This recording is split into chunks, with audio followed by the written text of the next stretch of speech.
Bom, dando continuidade às reações da identificação dos íons sódio, potássio e amônio, nós vamos falar sobre as reações do teste de identificação para potássio e amônio, usando o mesmo reagente. Na realidade, é uma reação muito interessante do ponto de vista didático, porque nós conseguimos enfatizar quase todos os equilíbrios, porque nós temos primeiro que preparar o reagente, que será o sal de sódio hexanitro cobaltato, ou cobaltinitrito de sódio, que vai envolver uma reação de óxido de redução inicialmente, seguida de uma complexação. E na sequência, nós vamos fazer a reação de precipitação dos íons potássio e amônio. Então, para isso, nós vamos trabalhar com o nitrato de cobalto hexaidratado, então uma solução que está acidulada em ácido acético. Para isso, nós já deixamos preparado aqui um tubo de ensaio contendo a solução de nitrato de cobalto, com o nitrato de potássio. Então já deixamos aqui um tubo de ensaio contendo 10 gotas do nitrato de potássio. Cloreto de amônio, também já deixamos uma solução pronta com 10 gotas de nitrato de amônio. Um dos reagentes que nós vamos trabalhar para a preparação do cobaltinitrito será o nitrito de sódio sólido, que nós vamos ter que trabalhar com excesso desse reagente. E faremos teste de solubilidade com HCl e com NaOH. Muito bem. Para que eu possa, então, fazer o teste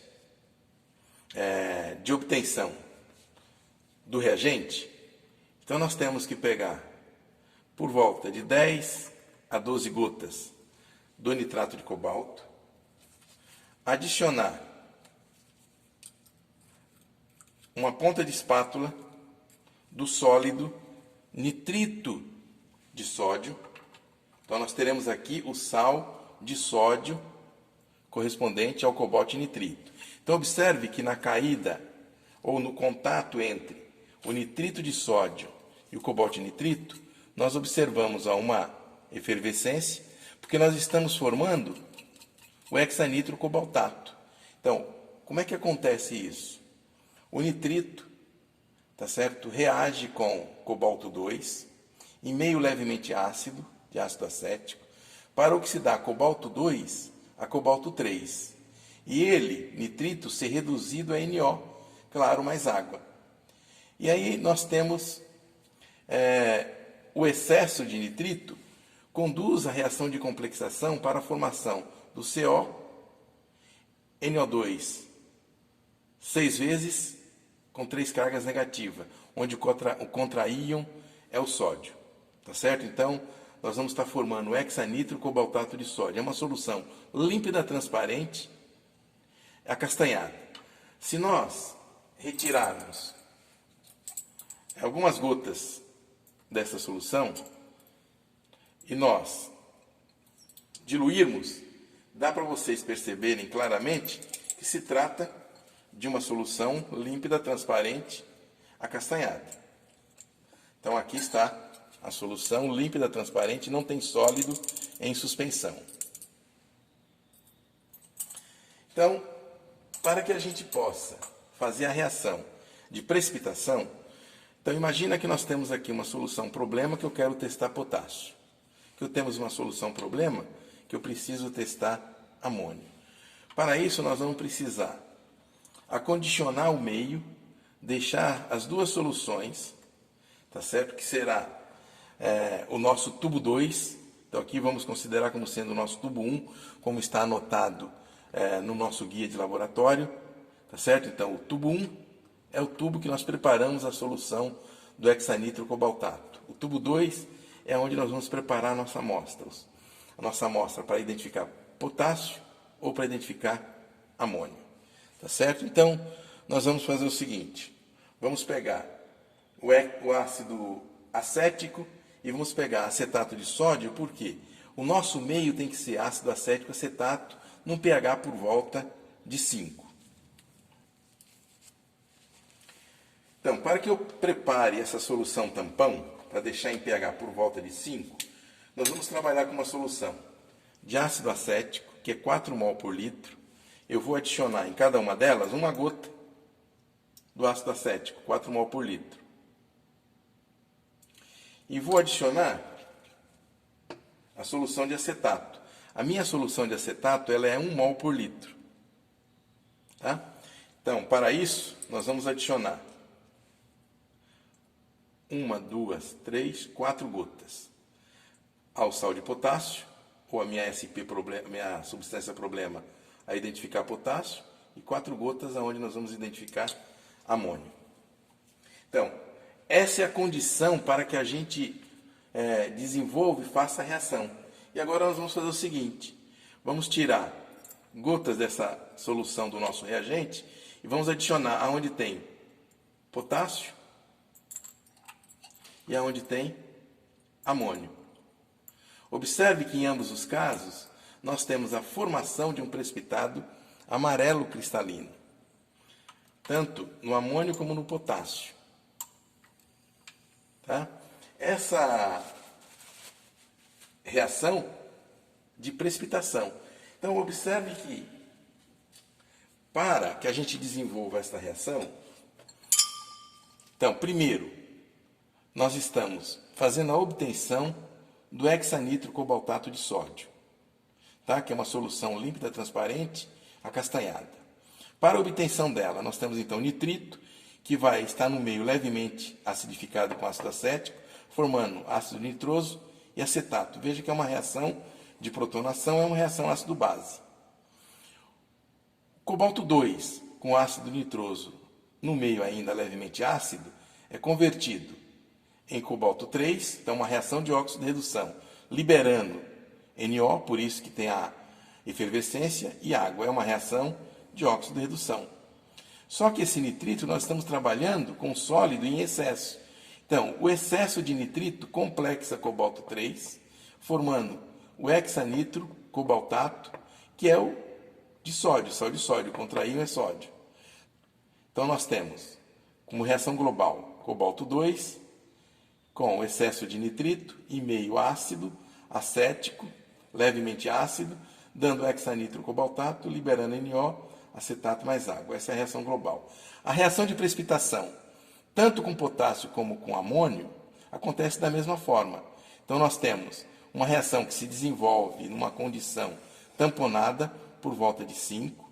Então, potássio ou amônio reage com hexanitro cobaltato para formar um precipitado amarelo cristalino de cobalto e nitrito de potássio.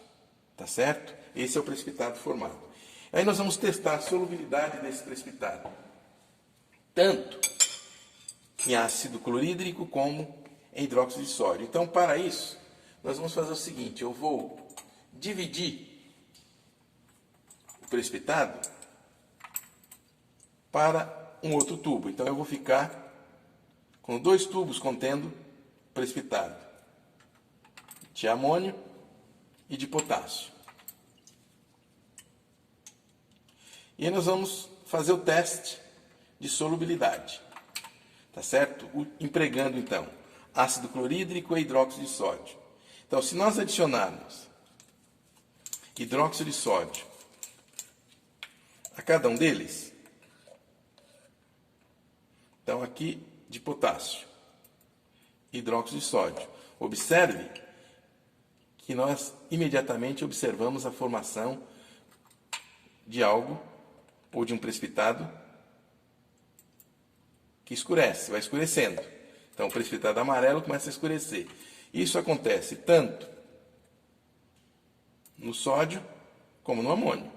No precipitado, tanto do cobalto e nitrito de sódio como de amônio. Bom, em meio ácido, o que acontece? Se nós adicionarmos ácido clorídrico ao de amônio, e é o de potássio.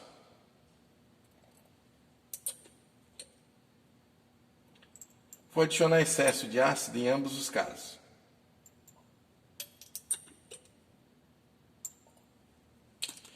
E vamos fazer o seguinte, vamos aquecer cada uma dos nossos tubos de ensaio contendo tanto hidróxido como ácido clorídrico. Vamos ver o que acontece. Vamos acender o nosso bico de Bunsen.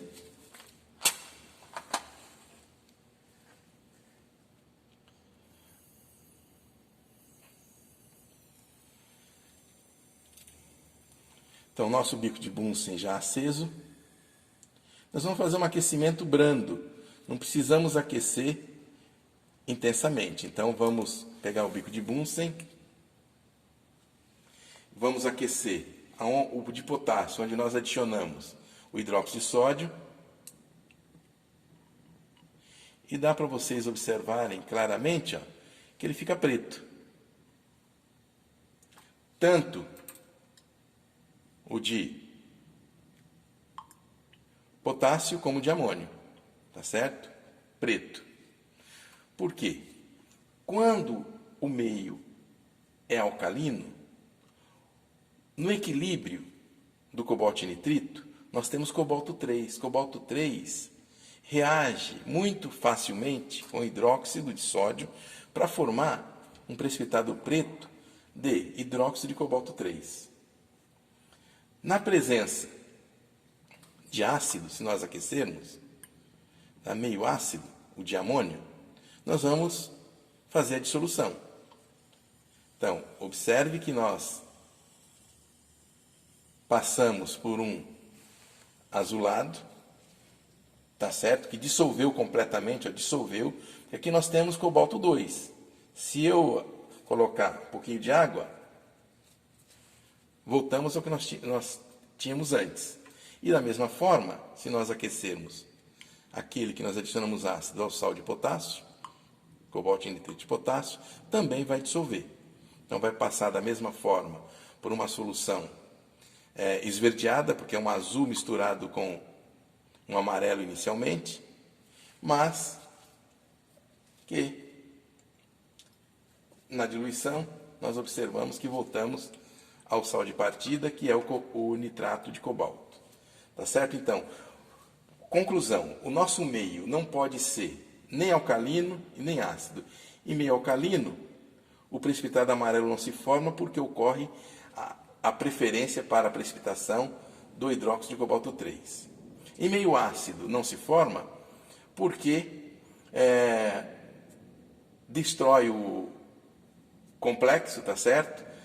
Não permite, então, a precipitação do cobalto e nitrito de potássio e de amônio. Então, o precipitado cristalino não se forma em meio ácido, ele é solúvel, além da destruição do complexo. Por isso que o nosso meio, obrigatoriamente, tem que ser um meio tamponado com ácido acético e acetato de sódio. Observe que nós adicionamos 1 gota de ácido acético e 4 de acetato. Qual é o pH dessa solução? Então, vocês podem fazer o cálculo agora, sabendo que essa solução de ácido acético é 4 mol por litro, adicionamos 1 gota. Que essa solução de acetato é 1 mol por litro, adicionamos 4 gotas. Qual é o pH? Então, eu acredito que com isso fica claro para vocês que nesta reação de identificação de potássio e amônio, tá certo?